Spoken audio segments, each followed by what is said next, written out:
ஓம் ஸ்ரீ சாயிநாதாய நமஹ. அத்தியாயம் 3. சாய்பாபாவின் அனுமதியும் வாக்குறுதியும், அடியார்க்கு இடப்பட்ட திருப்பணிகள், பாபாவின் நிகழ்ச்சிகள், வழிகாட்டும் விளக்குகள், அவரின் தாயன்பு, ரோஹிலாவின் கதை, பாபாவின் சுவையும் அமுதமுமான மொழிகள். முந்தைய அத்தியாயத்தில் விளக்கப்பட்டபடி சாய்பாபா தமது பூரண சம்மதத்தை தெரிவித்து கூறியதாவது: சச்சரித்திரம் எழுதுவதை பற்றி நான் உன்னுடன் முழுமையாக சம்மதிக்கிறேன். நீர் உமது கடமையை செய்யும். சிறிதளவும் அஞ்சாதீர். என் மொழிகளில் நம்பிக்கை வையும். என்னுடைய லீலைகள் எழுதப்படுமானால் அறியாமை அகலும்.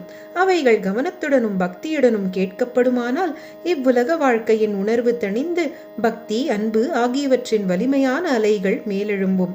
என்னுடைய லீலைகளின் ஆழத்தில் ஒருவன் மூழ்குவானானால் அவன் ஞானமெனும் விலை மதிப்பில்லாத முத்துக்களை எடுப்பான். இதை கேட்டு இந்நூலாசிரியர் மிக்க மகிழ்ச்சி அடைந்தார். உடனே தன்னம்பிக்கை உடையவராயும் பயமற்றவராயும் ஆனார். இப்பணி வெற்றிகரமாக நிறைவேறியே தீர வேண்டும் என்றும் எண்ணினார். பிறகு ஷாமாவிடம் திரும்பி பாபா கூறியதாவது: ஒருவன் என் நாமத்தை அன்புடன் உச்சரிப்பானாகில் நான் அவனுடைய ஆசைகளை பூர்த்தி செய்து அவனுடைய பக்தியை அதிகப்படுத்துவேன். என் வாழ்க்கையையும் செயல்களையும் ஊக்கமுடன் இசையாக பாடுவானாயின் அவனுக்கு முன்னும் பின்னும் எல்லா திக்குகளிலும் சூழ்ந்திருப்பேன். என்னிடம் உள்ளத்தையும் உயிரையும் ஒப்புவித்த அடியார்கள் இந்நிகழ்ச்சிகளை கேட்டதும் இயற்கையிலேயே மகிழ்வெய்துவர். நம்பிக்கையுடன் என் லீலைகள் எவனாவது இசைப்பானாயின் அவனுக்கு எல்லையற்ற பேரின்பத்தை நல்கி என்றும் நிலைத்திருக்கும் திருப்தியை அளிப்பேன். எவன் என்னிடம் பூரண சரணாகதி அடைகிறானோ, எவன் என்னை விசுவாசத்துடன் வணங்குகிறானோ, எவன் என்னை நினைவில் இருத்தி நிரந்தரமாக தியானம் புரிகிறானோ அவனை விடுவிப்பது எனது சிறப்பியல்பாகும். என் நாமத்தை உச்சரிப்பவர், என்னை வணங்குபவர், எனது வாழ்க்கை நிகழ்ச்சிகளை பற்றி எண்ணி இவ்வாறாக என்னை நினைவில் இருத்தியிருப்பவர்கள் எங்கனம் உலக பொருட்கள், உணர்ச்சிகள் இவைகளில் கவனமுள்ளவராக இருக்க முடியும்? சாவின் வாயினின்று எனது அடியவர்களை நான் வெளியே இழுத்து விடுவேன். எனது கதைகள் கேட்கப்பட்டால் எல்லா நோய்களும் விலகும். எனது கதைகளை மரியாதையுடன் கேட்டு அவற்றை எண்ணி தியானம் செய்து கிரகித்துக் கொள்ளுங்கள். இதுவே மகிழ்ச்சிக்கும் திருப்திக்குமான மார்க்கமாகும். என் அடியவர்களின் பெருமையும் அகம்பாவமும் அகன்றுவிடும். கேட்பவரின் மனம் அமைதிப்படுத்தப்படும்.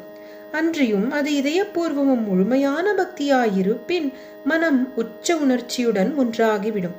சாயி சாயி என்று சாதாரணமாக ஞாபகமூட்டிக் கொள்வதே பேசுவதில் கேட்பதில் உள்ள பாவங்களை தீர்க்கும். அடியவர்களுக்கு அளிக்கப்பட்ட பலதரப்பட்ட பணிகள். ஆண்டவர் வெவ்வேறு பணிகளை வெவ்வேறு அடியவர்களிடம் ஒப்புவிக்கிறார். சிலர் கோவில், மடம் ஆகியவற்றை கட்டுவதற்கும், சிலர் புண்ணிய தீர்த்தங்களுக்கு படிக்கட்டுகள் அமைப்பதற்கும் நியமிக்கப்படுகிறார்கள். சிலர் ஆண்டவன் புகழ் பாட நியமிக்கப்படுகிறார்கள். சிலர் க்ஷேத்ராடன யாத்திரைக்கு அனுப்பப்படுகிறார்கள். ஆனாலும் எனக்கு சச்சரித்திரம் எழுதும் வேலை ஒப்படைக்கப்பட்டது. எல்லாம் சிறிது தெரிந்து ஒன்றும் முழுமையாக தெரியாதவனை போன்ற நான் இப்பணிக்கு கொஞ்சமும் தகுதியுடையவன் அல்லன். பின்னர் ஏன் அத்தகைய கடினமான வேலையை மேற்கொள்ள வேண்டும்? எவரே சாய்பாபாவின் உண்மை வரலாற்றை எழுத முடியும்? சாய்பாபாவின் அருள் ஒன்று மட்டுமே இக்கடின வேலையை நிறைவேற்ற ஊக்கமளிக்க முடியும். எனவே நான் எனது பேனாவை கையில் எடுத்த போது சாய்பாபா எனது அகங்காரத்தை அகற்றிவிட்டு அவரே தமது நிகழ்ச்சிகளையெல்லாம் வரையலானார். ஆதலின் இந்நிகழ்ச்சிகளையெல்லாம் விவரிப்பதன் பெருமை அவரையே அடைகிறது, என்னை அல்ல. பிறப்பில் மறையவனாக இருப்பினும் ஸ்ருதி, ஸ்மிருதி என்ற 2 கண்கள் தேவையுள்ளவையாக இருக்கின்றன. எனவே சச்சரித்திரத்தை எழுதவே இயலாத நிலையில் இருந்தேன். ஆனாலும் ஆண்டவன் அருள் ஊமையை பேச வைக்கிறது, முடவனை மலையை கடக்கச் செய்கிறது. அவரின் விருப்பப்படி காரியங்களை செயற்படுத்தும் தந்திரத்தை அவர் ஒருவரே அறிவார். புல்லாங்குழலோ ஹார்மோனியமோ எங்கனம் ஒலி எழுப்புகிறது என்பதை அறியா. இது அவற்றை வாசிப்பவனையே சார்ந்தது. சந்திரகாந்தக்கல் கசிவதும் கடல் பொங்கி எழுவதும் சந்திரோதயம் காரணமாகவே, அவற்றின் தன்மையால் அல்ல. கலங்கரை விளக்கமாக பாபாவின் கதைகள். படகுக்காரர்கள் பாறைகள், அபாயங்கள் ஆகியவற்றிலிருந்து விலகி பத்திரமாக பயணம் செய்வதற்காக கடலின் பல்வேறு இடங்களில் கலங்கரை விளக்கம் கட்டப்படுகிறது. சம்சாரம் எனும் சாகரத்தில் சாய்பாபாவின் கதைகள் அத்தகைய பயனை நல்குகின்றன. அவைகள் அமிர்தத்திற்கு சுவையூட்டுகின்றன. நமது உலகப் பாதையை மிருதுவாகவும் கடப்பதற்கு எளியதாகவும் ஆக்குகின்றன. ஞானிகளின் கதைகள் ஆசீர்வதிக்கப்பட்டவைகள். நமது செவிகளின் வழியாக உள்ளத்தினுள்ளும் புகும் பொழுது சரீராபிமானம் அல்லது அகங்காரம், துவைத உணர்ச்சி ஆகியவை மறைகின்றன. நம் உள்ளத்தில் அவைகள் தேக்கப்படுமானால் சந்தேகம் பறந்தோடும், சரீரத்தின் பெருமையுணர்ச்சி கீழே இறங்கும், ஏராளமாக விவேகம் சேகரிக்கப்படும். பாபாவின் தூய புகழை விவரிப்பதும் அதையே அன்புடன் கேட்பதும் அடியாரின் பாவங்களை அழிக்கும். கிருதயுகத்தின் ஆன்மீக பயிற்சியானது சமதா, திரேதாயுகத்திற்கு தியாகம், துவாபர் யுகத்திற்கு வழிபாடு, கலியுகத்திற்கு இறைவனின் புகழையும் நாமத்தையும் இசையாக பாடுவதும் ஆகும். கடைசி பயிற்சியானது 4 வர்ணத்தை சேர்ந்த எல்லாருக்கும் உரியதாகும். மற்றைய பயிற்சிகளான யோகம், தியாகம், தியானம், தாரணை ஆகியவை பழகுவதற்கு மிகவும் கடினமானவை. இறைவனது புகழை செவிமடிப்பது மிகவும் எளியதாகும். நாம் நமது கவனத்தை அவைகளின் மீது திருப்ப மாத்திரமே வேண்டும். கதைகளை கேட்பதும் கீர்த்தனையாக பாடுவதும் புலனுணர்வு பொருட்கள் மீதுள்ள உறவை நீக்கி அடியவர்களை பற்றுற்றவர்களாக்கி முடிவில் ஆன்ம உணவிற்கு வழிநடத்தி செல்லும். இக்குறிக்கோளையே கருத்திற்கொண்டு சாய்பாபா சச்சரித்ராமிருதா என்னும் அவரது கதைகளை எழுதச் செய்தார் அல்லது உதவி செய்தார். அடியவர்கள் இப்பொழுது இக்கதைகளை எளிதாக படிக்கவோ கேட்கவோ செய்யலாம். அங்கனம் செய்யும் பொழுது அவரை தியானம் செய்க. சாய்பாபாவின் தாயன்பு. தன் இளங்கன்றை பசு எங்கனம் நேசிக்கிறது என்பதை யாவரும் அறிவர். அதன் மடி எப்பொழுதும் நிறைந்திருக்கிறது. கன்று பால் வேண்டி மடியை முட்டும் பொழுது தடையின்றி பால் பெருக்கி கொட்டுகிறது. அங்கனமே தாயாரும் தக்க தருணத்தில் தன் குழந்தையின் பசியறிந்து முலையமுது தந்து ஊட்டுகிறாள். அதற்கு ஆடை அழகுறு அணிவிப்பதிலும் சிறப்புற சிங்காரிப்பதிலும் முக்கிய கவனம் செலுத்துகிறாள். குழந்தை எதை பற்றியும் அறிவதும் இல்லை, கவலையுறுவதும் இல்லை. ஆயின் தன் குழந்தை நன்றாக உடை உடுத்தப்பட்டு அலங்கரிக்கப்பட்டிருப்பதை கண்ணுறும் தாயின் மகிழ்ச்சிக்கு ஓர் எல்லையே இல்லை. தாயன்பு விசித்திரமானது, அசாதாரணமானது, பற்றில்லாதது, இணையில்லாதது. தமது அடியவர்களிடம் சத்குருவும் இத்தகைய தாயன்பு காண்பிக்கிறார்கள். இத்தகைய அன்பே சாய்பாபா என்னிடம் கொண்டிருந்தது. அதை பற்றிய நிகழ்ச்சி கீழ்வருமாறு. நான் அரசாங்க வேலையிலிருந்து 1916ஆம் ஆண்டில் ஓய்வு பெற்றேன்.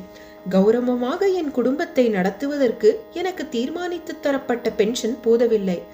குரு பூர்ணிமா அன்று நான் ஷிரடிக்கு சென்றிருந்தேன். அங்கு அண்ணா சஞ்சனீகர் அவராகவே பாபாவிடம் எனக்காக கீழ்வழுமாறு வேண்டினார். தயவு செய்து அவரை அன்புடன் நோக்குங்கள். அவர் பெறும் பென்ஷன் அறவே போதாது. அவரது குடும்பமோ வளர்ந்து வருகிறது. அவருக்கு வேறு வேலை ஏதும் கொடுங்கள். அவரது சிந்தா குலத்தினை தீர்த்து அவரை மகிழச் செய்யுங்கள். பாபா பதிலளித்தார். அவர் வேறு ஏதாவது வேலை பெறுவாராயின் இப்பொழுது எனக்கு பணி செய்து மகிழ்ச்சியாய் இருக்க வேண்டும். அவரது உணவு எப்பொழுதும் நிறைந்திருக்கும், ஒருபோதும் காலியாயிராது. அவர் தனது கவனம் அனைத்தையும் என் பால் திருப்பி நாத்திகர்கள், மதப்பற்று அற்றவர்கள், கொடுமையாளர்கள் இவர்களின் கட்டுரை வைத்து உவிர்த்து எல்லோரிடமும் பணிவாகவும் அடக்கமாகவும் இருந்து உள்ளத்தாலும் உயராலும் என்னை வணங்க வேண்டும். இதை செய்வாராகில் அவர் எல்லையற்ற பேரின்பத்தை அடைவார். எவருடைய வழிபாடு உபதேசிக்கப்பட்டு இருக்கிறதோ அந்த நான் என்பது யார் எனும் வினாவிற்கு சாய்பாபா என்பது யார் எனும் குறிப்பில் முன்னமே இந்நூலில் சொல்லப்பட்டிருக்கிறது. ரோஹிலாவின் கதை.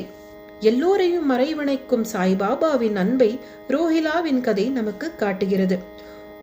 உயரமாகவும் வாட்டசாட்டமாகவும் காளையை போன்ற வலிமையுடையவனாகவும் உள்ள ரோஹிலா என்பவன் ஷிரடிக்கு வந்தான். நீண்ட கஃப்னி எனும் உடையணிந்திருந்தான்.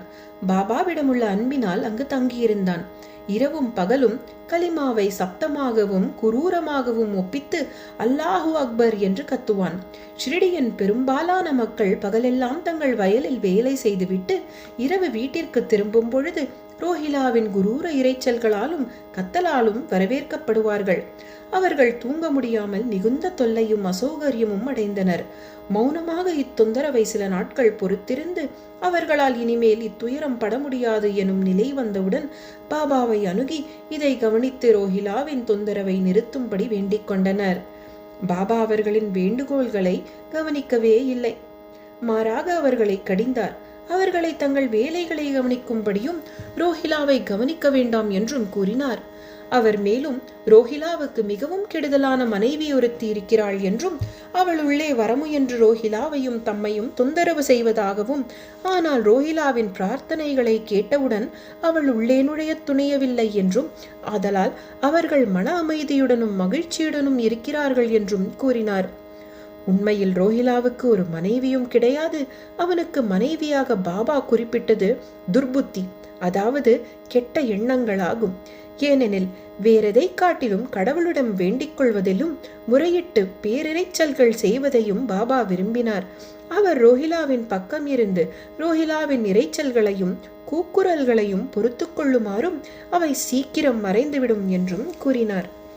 பாபாவின் இனியதும் அமிர்தத்தை ஒத்த வார்த்தைகளும்.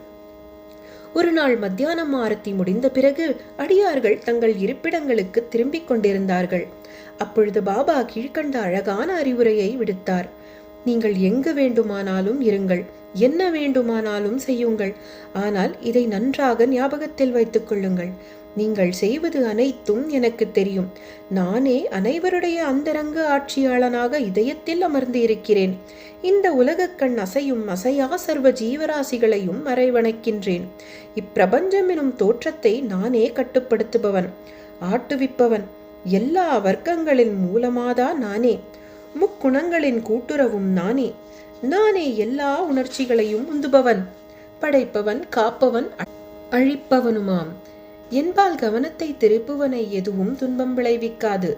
ஆனால் மாயை என்னை மறத்தவனை ஆட்டி உலுக்கும்.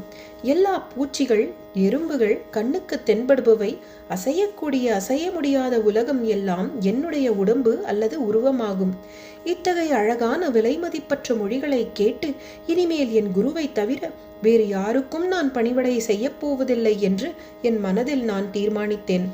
அண்ணா சஞ்சனீகரிடம் பாபா விடுத்த பதில், அதாவது நான் ஒரு வேலை பெறுவேன் என்று எண்ணம் என் மனதில் சுழந்தது.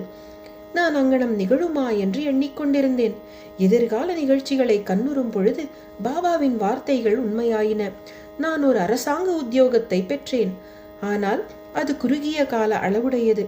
பிறகு நான் சுதந்திரம் அடைந்தேன். என் குரு சாய்பாபாவினுடைய சேவைக்கு என்னை பூரணமாக சமர்ப்பித்தேன். இவ்வத்தியாயத்தை முடிக்கும் முன்பாக பல்வேறு இடைஞ்சல்களான தூக்கம், சோம்பல், மனது அலைதல், உணர்வுகளுடன் உறவு இவற்றை விட்டொழித்துவிட்டு தங்களுடைய முழுமையும் சிதைவுமற்ற கவனத்தை சாய்பாபாவின் கதைகளுக்கு அளிக்கும்படி இந்நூலை பயில்வோரிடம் நான் வேண்டிக் கொள்கிறேன். அவர்களது அன்பு இயற்கையானதாக இருக்கட்டும். பக்தியின் ரகசியத்தை அவர்கள் அறியட்டும். மற்ற பல சாதனைகள் புரிந்து களைப்படைய வேண்டாம். ஓர் எளிய மருந்தை அவர்கள் பற்றட்டும், அதாவது சாய்பாபாவின் கதைகளை கேட்பது. இது அவர்களின் அறியாமையை அழித்து அவர்களுக்கு முக்தி நல்கும். ஓர் உலோபி பல்வேறு இடங்களில் தங்கினாலும் தன்னுடைய புதைக்கப்பட்ட செல்வத்திலேயே சதா சிந்தனையுள்ளவனாக இருப்பதை போல் சாய்பாபா நம் அனைவரின் உள்ளமெனும் அரியாசனத்தில் வீற்றிருக்கட்டும். அடுத்த அத்தியாயத்தில் சாய்பாபாவின் ஷிரடி விஜயத்தை பற்றி கூறுகிறேன். ஸ்ரீ சாயியை பணிக. அனைவருக்கும் சாந்தி நிலவட்டும்.